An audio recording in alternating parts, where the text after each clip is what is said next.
So everyone understands your primitives. Okay, so I'm going to draw these in 3 dimension, just so we can get a sense of this, what I'm talking about.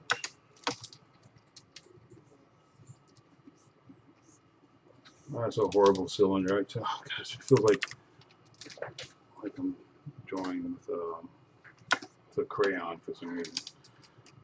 Okay. And last, we'll do a sphere. Wow, that's a horrible circle. Just kind of, that's close enough.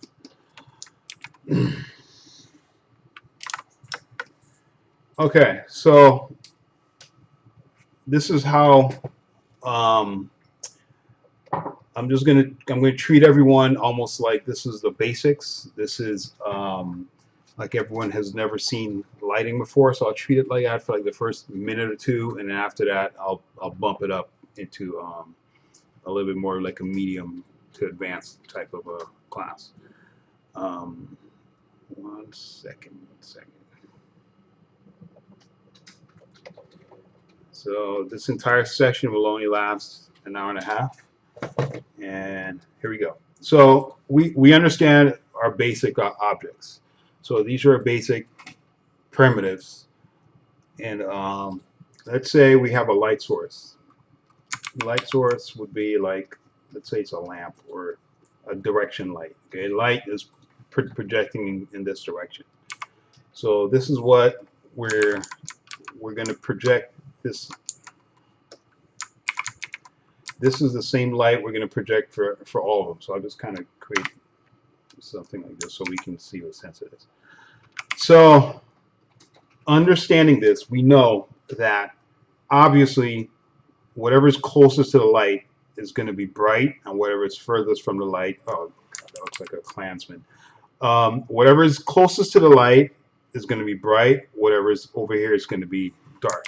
Okay, so I want you guys to think of, just keep this in mind. We obviously know it's going to be dark over here, and it's going to be bright over here, and it's going to cast a shadow. So it's going to be pretty dark over here, a little bit darker over here, something like this, a little bit brighter, I should say. And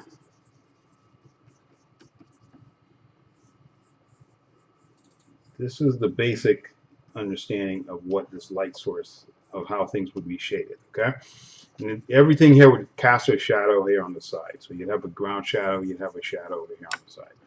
Okay, now what I want you to do from this point is this.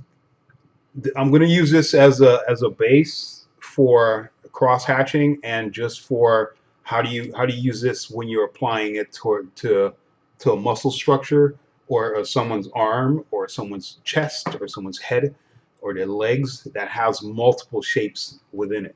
So for cross hatching, I'm going to blue line this out right now. Okay, so for each one of these objects, how you would cross hatch this, you want to think of your crosshatch lines as their blinds. Okay, so if you have a light over here and you have blinds, the blinds are going to allow the light to come in. Okay, now if you start to close off the blinds like this, the light is going to naturally bounce off. Okay, and the more you close off those lines, let's say you close off the lines more like this, the more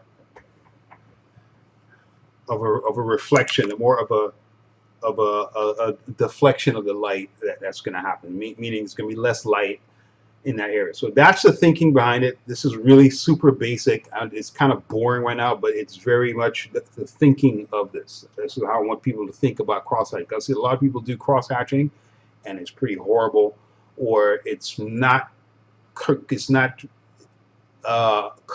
with the type of shape that you're applying the cross hatching to. Is, let's say you're cross hatching a background with some rocks, or someone's hair, or someone's t-shirt, or you know, the muscles, or a car tire, you know, different things like that. You know, you just want to, this is, if you, once you learn this and you understand this, this will keep you apply this to everything. It'll keep everything looking universal. It reduces all your mistakes that you're going to make in the future. So this is the core, this is the basics of the thinking. So, so going back to this top part right here, okay? So keeping this area in mind, okay? The way how the blinds are crossed over. So if you open the blinds, there's going to be a lot of light coming in. So the more you close off the blinds, the less light that's going to come through. So if you want to make it even darker, close off the blinds even more. So that's the concept behind it. So just that's it. So just think of it like this. Think of lines going this way. It's pointing towards the light. All the lines are pointing towards the light now. Okay? But you want to get darker, close off the blinds. When you get darker again, close off the blinds again. That's how you, that's what you want to think about as you're doing this. Now, to undo that, well, I'm going to keep this up so you can see this. So if you have the lines, this is something I want you to keep an eye out for as you're cross-hatching. This is key. It's this. This diamond shape right here. You're looking for this pattern right here. You capture this pattern, you're on the way to being a great cross-hatcher right there. That diamond shaped pattern. So just keep that in mind as you're moving forward. Okay? So now, how do we apply this to these objects? Okay?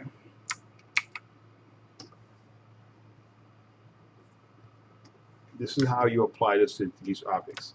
Okay? So let's say you're keeping this in mind as you're going to cross-hatch this. So you're thinking the lines, you want to follow the contours of the object. So imagine this coming across like this. Follow the contours of the object. Okay? And then next thing you want to do is start to cross the blinds like this. Now you're shading that object. Now the same thing with this. Let's say you have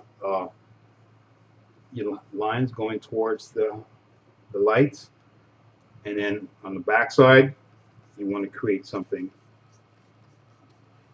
just to kind of darken it up a little bit. Something like that. You just go ahead and keep this solid bright up here. So follow the contours of the object. I'm going really fast. It's kind of sloppy, but it's not about finesse at this point. It's about getting the idea to you. So I need you to get the concept in your head. Okay. So it's up to you if you decide to cross hatch going in this direction or going in this direction. It doesn't really matter. You can kind of run with it, whatever direction you want to go with this. Okay. Now, obviously, if you're going to render the lines back here, you can render it with lines going in this direction, or you can just make it completely solid black. It's up to you as an artist. Now, rendering something round, you want to keep lines going in this direction.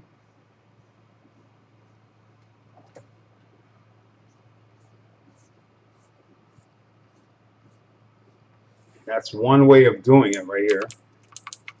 You can smooth it. You can actually fade, like taper it off, like have a little bit here and fade it off. Oops, fade it as you go. So you have a little bit here, and then it's a little bit more, a little bit more, a little bit more. And you keep going as you go. So you just kind of taper it a little bit. So that's the idea behind this. So you turn it off. So that's the idea. That's the concept behind it, as what you're thinking. So applying this to muscle, to different, like a round muscle, you would apply the same concept to that round muscle. If you're applying this to like a pipe, you would apply the same thing to that pipe. You're applying this to like some kind of hard edge object. You would apply to this. You know, the exact same thing you would apply to this round. So just keep that in mind as you guys are moving forward. And this is the basic. This is beyond basic. This is sort of like the medium way of attacking. And what's going on with the screen? Okay, looks like there was a hiccup in the screen or something. Okay, let me know if you guys can still see. If there's any hiccups or anything, just go ahead and just let me know, and I'll try to see if there's an issue on my side or anything.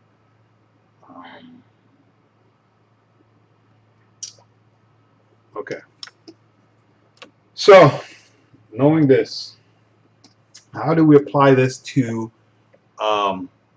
like a muscle structure? Okay, now I want you to think of this. I want you to keep this in mind. I'm going to group this so we have everything in one group. So this is what you want to think of as you're drawing muscle. Now I want you to think of your muscle structure as just a bunch of round objects. So let's say you have rough this up. Okay?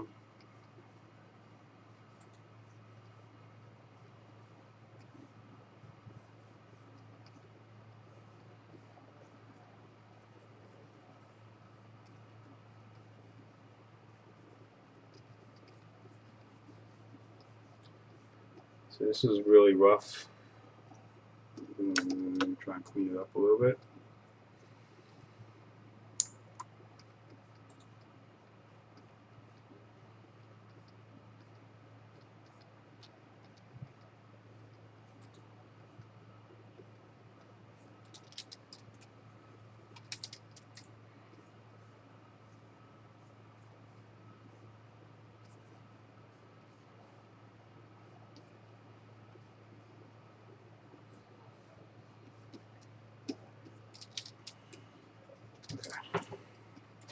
So this is really quick. Someone's, your fingers are down here. I won't even go into detail with that, but let's just say that's someone's arms. Okay, someone's neck, the head, whatever, blah blah blah. So anyway, I want you to start thinking of the muscle structure, because your muscles are built out of just round. They're not sharp edge objects. They are round, smooth objects or smooth shapes that's combined together. So all the muscle fibers, they're round and they combine together. So what you are actually coloring, what you're actually shading. I'm going to put this back here. So if you think of the muscles, they're a bunch of round objects like this.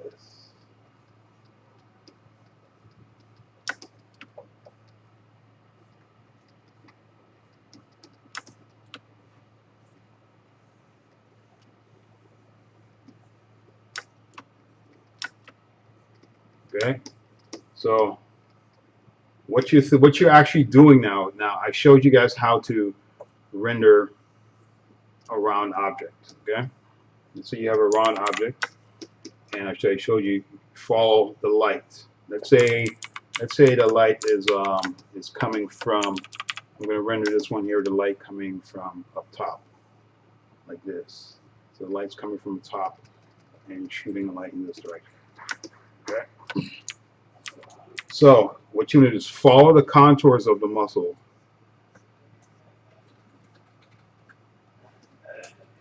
and then close it off. Actually, I'll close it off. Yeah, that's close enough. Something like that.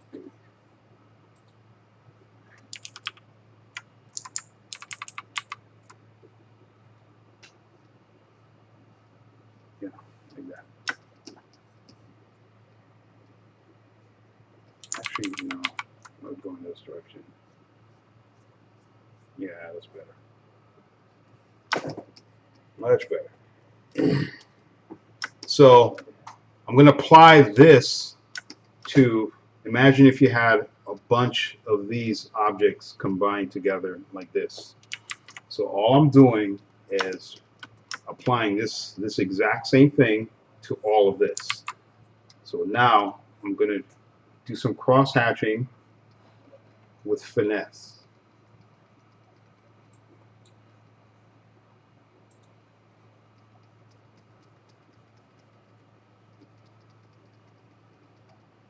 So now instead of I'm just applying it to just one object, I'm applying it to a mass of objects. So I'm going to try to make it all blend together with this. So now once I smooth everything out, it's going to have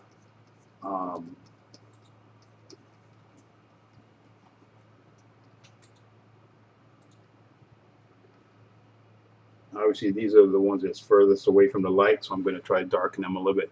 These are the ones, these are objects, these objects up here at the top, they're closest to the light, so I'm going to render them the least. So they can, so they won't appear as dark as the ones that's furthest away from the light. So the ones that's furthest away, they get two sets of lines. The ones that's closest only get one. So I'll keep it like that. So from here, you can close it off with some, you know, little details you can add in here. You know, if you want to make it solid black back here, you can do that. You know, but this is the concept behind it. So you just literally like imagine if you were like rendering uh, uh, like a bag full of balls or something, or you know, a backpack full of round objects, or a sock full of oranges, or something like that. So you just want to keep that in mind. Okay, so now how would I render this? How do I apply this to these muscles? So we have these round shapes. So now I'm going to do, I'm keeping this light up here in mind. Okay, so now all I'm going to do is render. The first set of lines I'm going to throw is going to go towards the light. You can even cross objects like this. Just go ahead and cross everything across. Just throw everything around.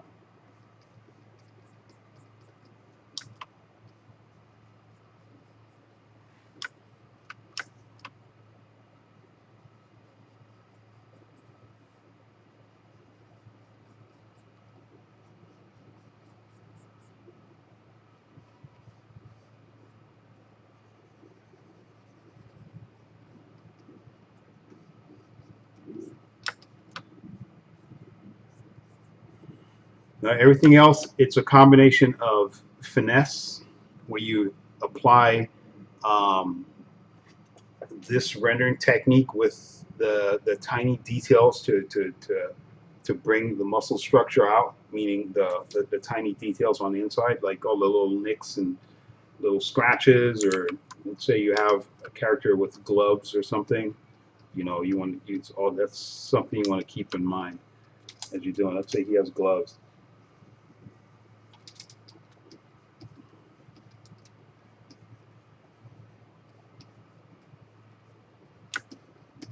Or he has like an armband going across like this, and it's, you know, maybe it's tied or something.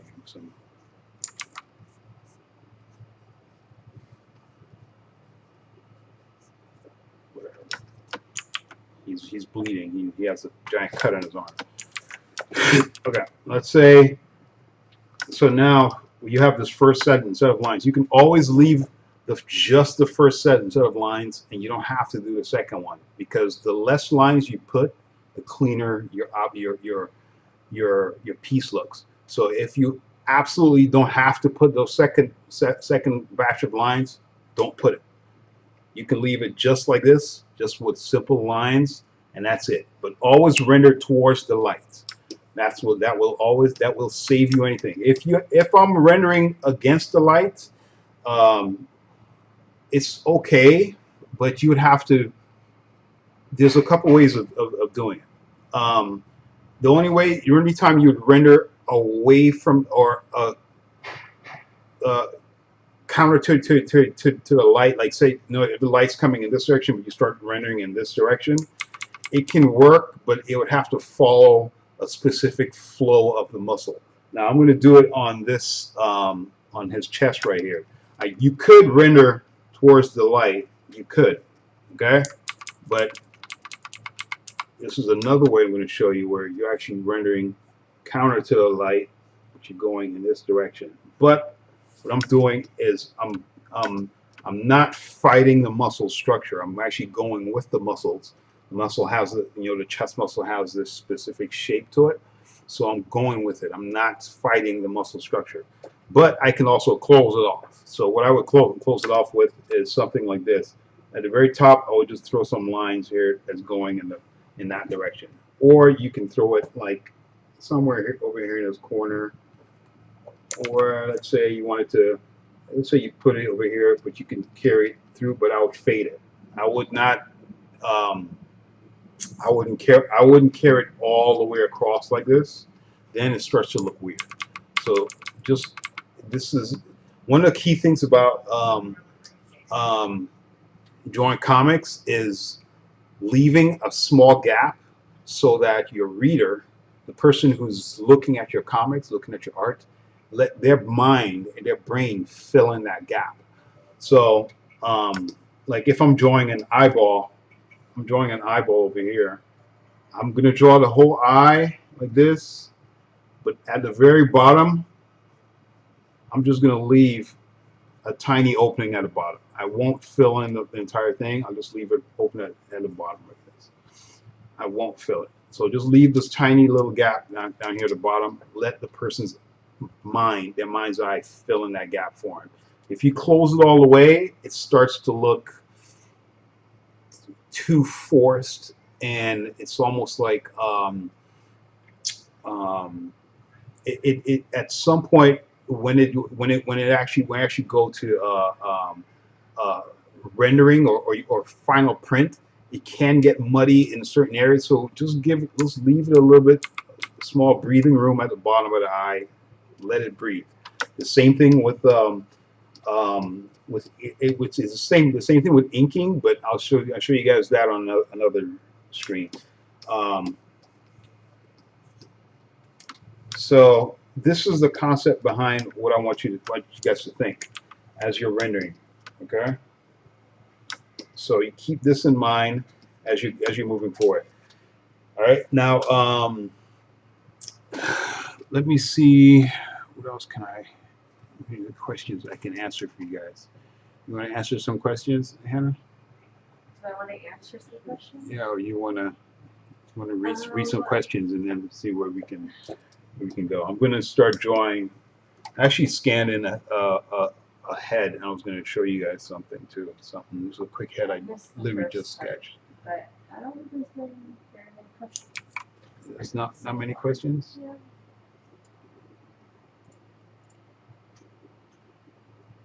Everybody's busy learning. Everyone's busy just staring at this stuff. Yeah, they're soaking it in. Okay. I'll show you guys. I just finished a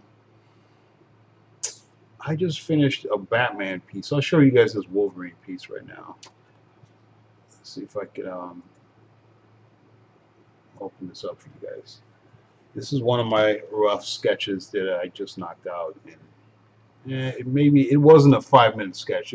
This one probably took about 10 minutes or so. You can load this one up. Nope. It won't open.